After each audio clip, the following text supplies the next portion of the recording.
and welcome to your Humber News Update. I'm Travis Pereira, coming to you from our newsroom here at Humber College North Campus. We have breaking news this hour. Parliament Hill is under attack. A uniformed soldier was shot at the War Memorial a couple of hours ago, and multiple shots have also been reported at Parliament Hill. The soldier has been taken to hospital. His condition is unknown. And there are reports that a gunman has been shot and killed.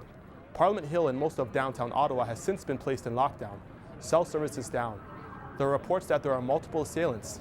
The attack comes just one day after two soldiers were hit by a car, killing one on Monday. We will have more details on our news at 2 o'clock. 6 Canadian CF-18 jets are on their way to join the U.S.-led coalition against the militant group ISIS.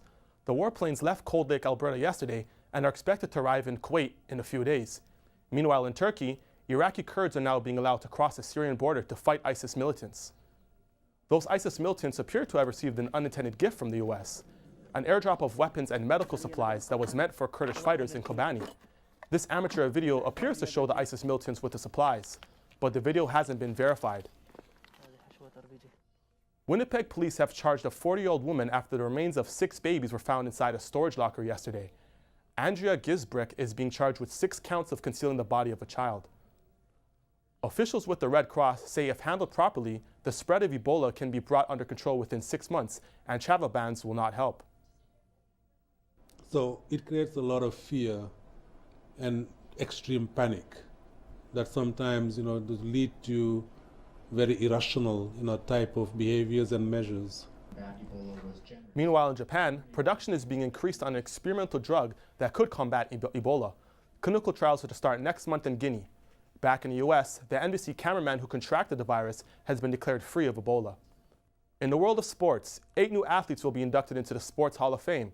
We'll have a full report in our 2 o'clock show. Turning to weather, it's a mix of sun and clouds ahead for us with a high of 12 and a low of 4.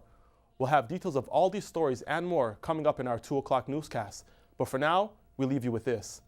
Visual producer John Corbin took the term selfie to a whole new level.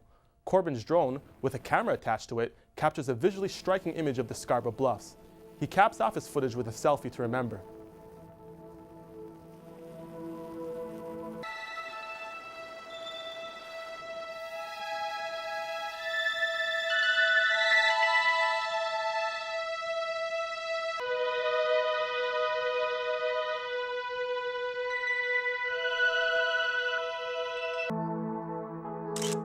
That's your 12 o'clock update.